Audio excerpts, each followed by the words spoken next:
This is Wide Angle with Ashok Vyas.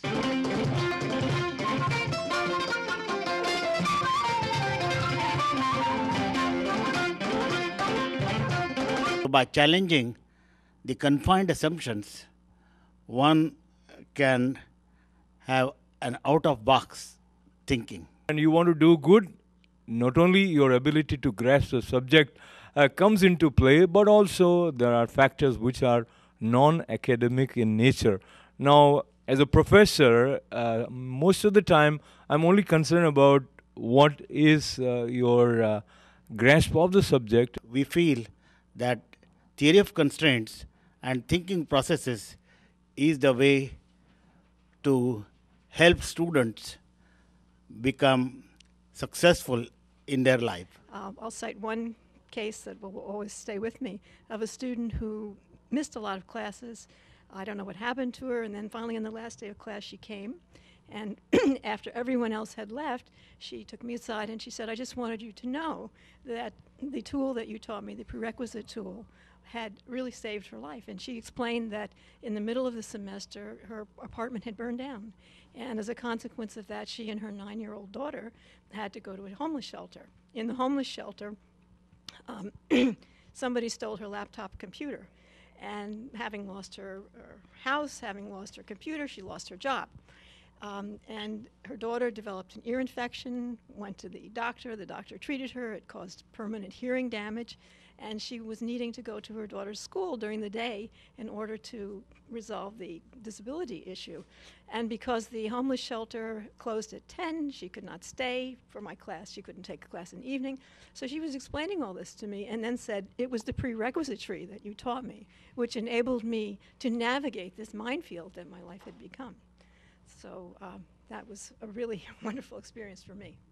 And fortunately, there are ways which are connecting academicians to areas that apparently are non academic in nature. The theory of constraints is based on logic, which everyone knows and studies in school.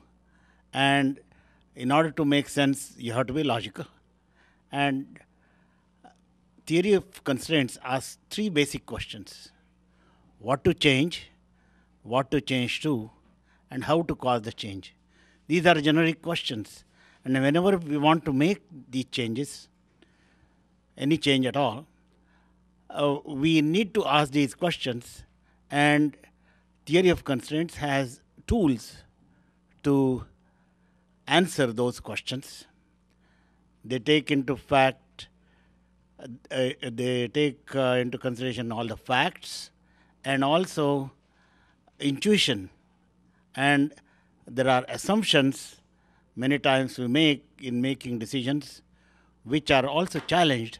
So by challenging the confined assumptions, one can have an out of box thinking and resolve an issue in a win-win way rather than a compromise. Nancy, allow me to request you to share during the course of this workshop wherein you were working on encouraging everyone to come up with their own plan to solve their problems. How have been the experience and anything in particular that stands out? Well, one of the things that's impressed me is that we've brought together here quite a diverse group of people, both from the point of view of academic discipline and role within the college. And people were able to work as teams on problems that I think are significant at the college, whether it's developing a new immersion program for beginning students, or trying to figure out how to teach basic skills in mathematics in a 14-week period of time. Trying to remember some of the other topics. Well, my particular issue was how to convince the administration to give me 6 more workstations so that I can handle 36 students in my classes. I think that people went away with a mission to make change in their area of responsibility and control to the extent that they can, using the tools of the theories of constraint. If we address the student holistically, considering the students' non-academic issues and academic issues with the same set of what we call thinking process tools, then we feel that we can help the student study and have motivation to graduate and not be overwhelmed by the And non-academic. many times we have mental block in terms of thinking about the possible solution. We just think that there is no solution that exists, and we kind of work in certain boundary that we create boundary which acts as a prison in terms of our ability to think. And while we focus on thinking process, and we Nancy here talk about academic environment, so students come with their own bag or set of problems, and then you work in a system which also gives you certain pointers which may act as some sort of limitation in your ability to think. So you have been active in implementing a theory of constraints with students. Tell us how that experience has been, and what has been the main challenge. I taught for many years before I realized that the problems students were having were not academic problems mostly. Most of the students were quite capable of doing the work, and what I discovered was that there were personal issues, family issues, psychological issues which were obstacles to their success. And I also realized that it was not sufficient for me to present only the content of my courses, but that the students needed assistance with thinking clearly. So I tried to implement various tools in the theory of constraints within the course context. For example, with my freshman students in psychology, I often notice that they don't buy their textbooks. And they have lots of reasons, lots of excuses for not doing it, but the fact is they don't have their textbooks. And to the extent that those textbooks are built into the curriculum, that's a problem. So I decided one semester to use sufficiency logic to help them understand the consequences of not having their textbooks. So I gave them a little example of if-then reasoning, and asked them to create a branch of a sequence of if-then statements, which started with, I do not have my textbook. And very quickly the students were able to figure out that if they didn't have their textbook, they couldn't study. If they didn't study, they wouldn't pass their exams. If they didn't pass their exams, they'd fail the course. And one student said, and if I fail the course, I will not succeed in life, which was, I think, a logical jump that was not warranted.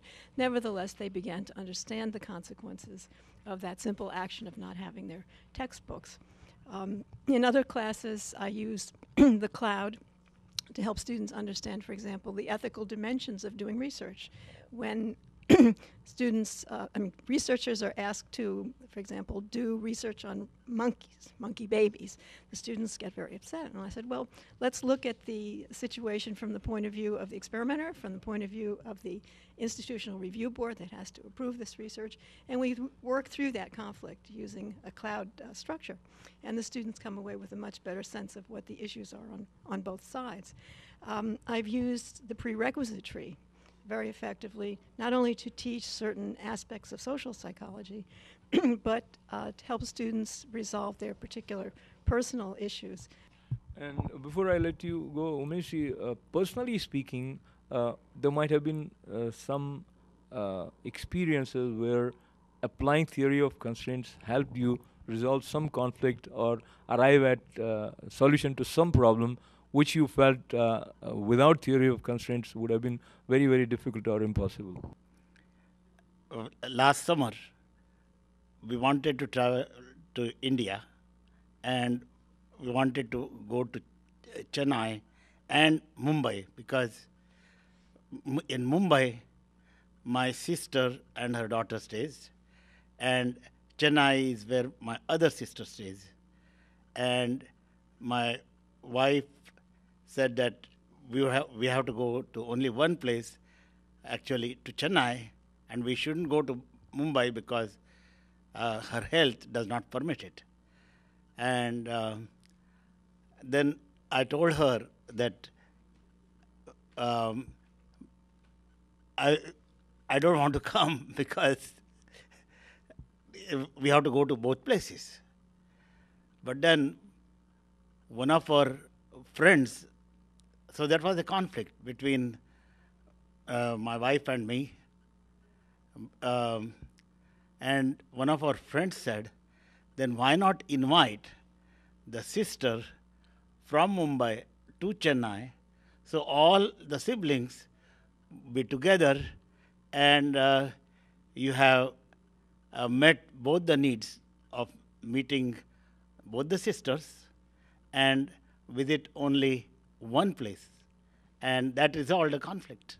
If anybody wants more information about theory of constraints as a student or somebody in his workplace, if they want to apply it, is there any pointer that you may share?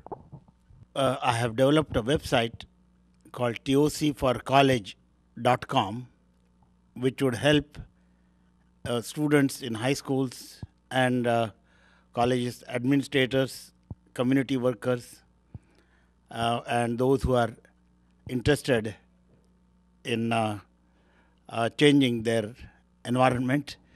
And for little children and community workers. Another website called tocforeducation.com. And there is a third organization which is TOC TOC International Certificating Organization. So tocico.org, which is like an umbrella for all the TOC activities, and people mainly in business can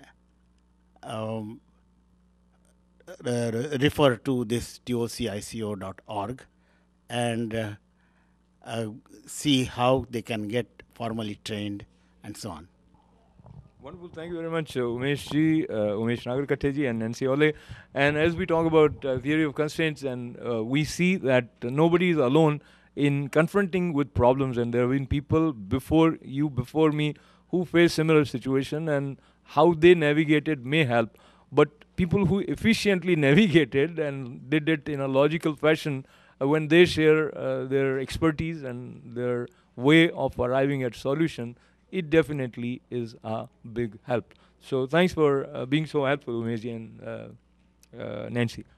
This is Wide Angle with Ashok Vyas.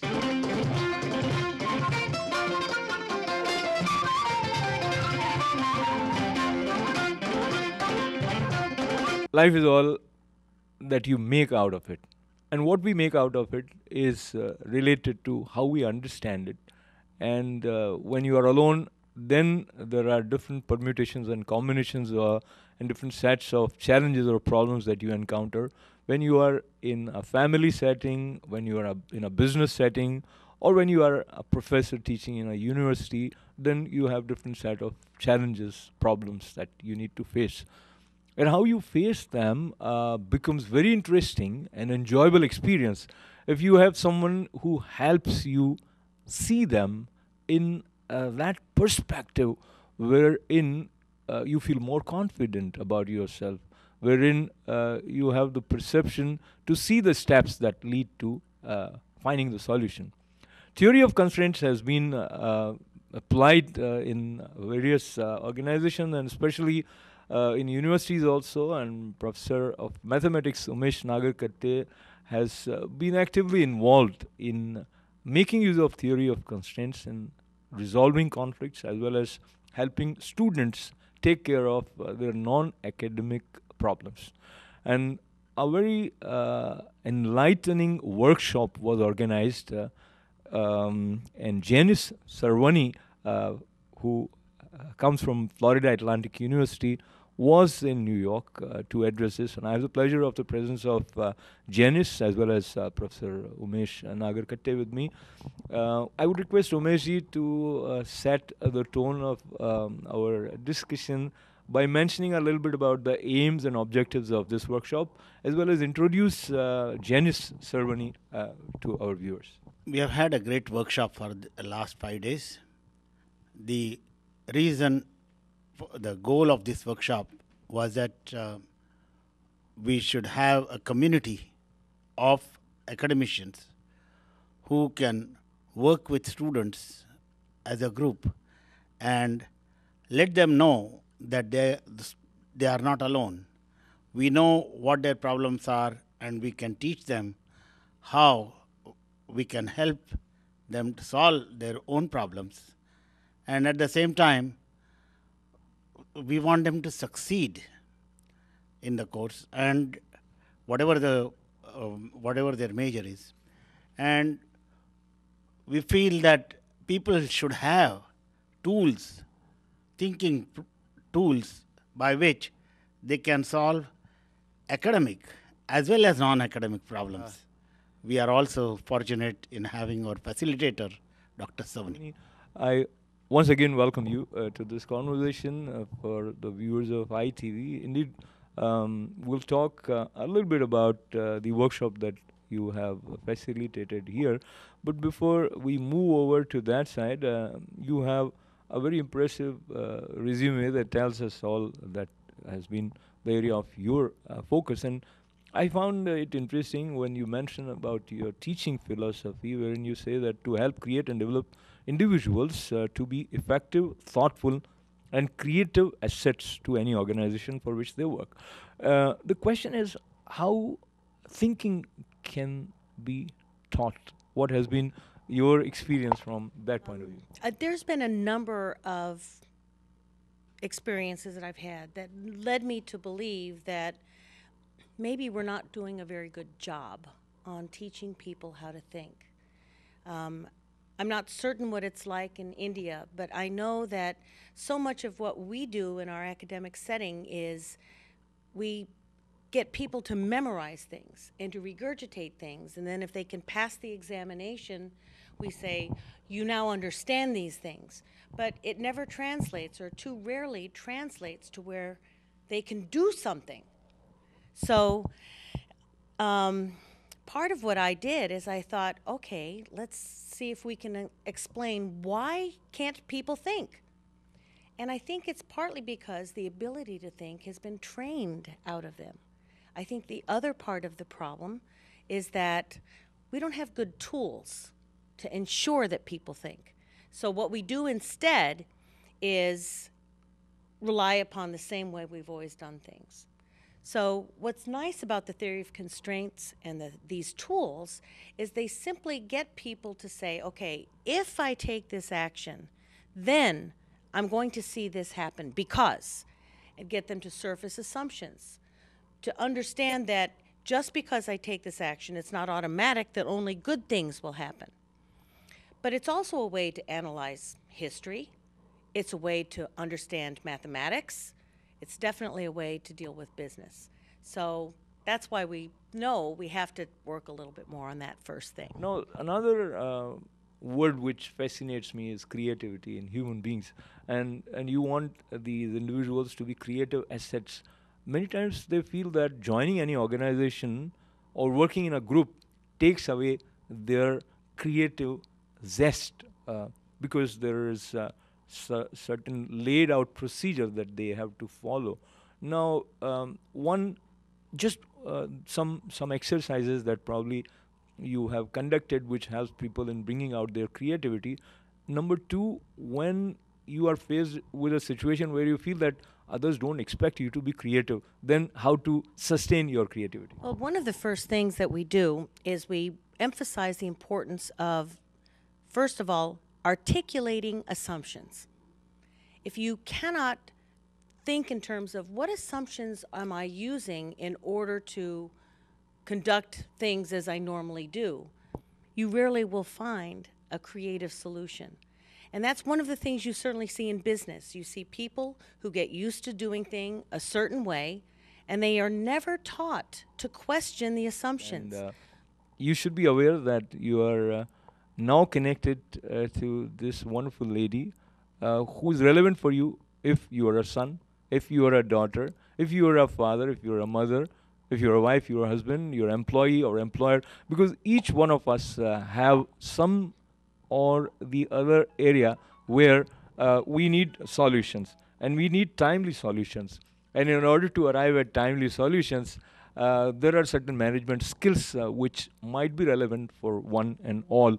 And theory of constraints is one of the way that has been the area of focus for Dr. Sarvani. And there is one more area which we refer to as management skills, in which you have mentioned that includes negotiation, conflict resolution, effective employee empowerment, and delegation. So we would request you to tell us. Let's say we take a family setting, and there is a always negotiation happening either between parents and kids, or between husband and wife. Now, if someone has learned theory of constraints, will he always be a winner, or it'll be a win-win situation for all? Definitely the latter. It will be a win-win for all, because unlike many traditional or conventional ways of doing negotiation, for example, we usually teach people in sales that what you should do is always think through everything you want and all of the things you can get, and ask for more so that you know what you are willing to then negotiate away. This is bad for the other party. It's supposed to be good for you. What we do in the theory of constraints is we openly acknowledge, I have something I want. So I want to go to a conference on this particular date. And your husband says, no, you can't go to that conference that date. And I want to go because I want to learn something new, which is the first conflict I ever had using these tools. And it turns out my husband's family was coming for a visit, and he wanted me home. So he said, no, you can't go, even though I said, it's only 3 days. It's only 3.5 days I'll be gone. Well, what we do in the theory of constraints is we recognize that, first of all, the common objective is what is important. My husband and I have been married almost 40 years. Back then it was about 20 years. But the objective was to just be happily married.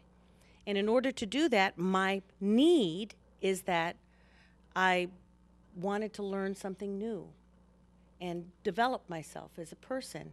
And in order to do that, that's why I was saying I have to go to this workshop on this time.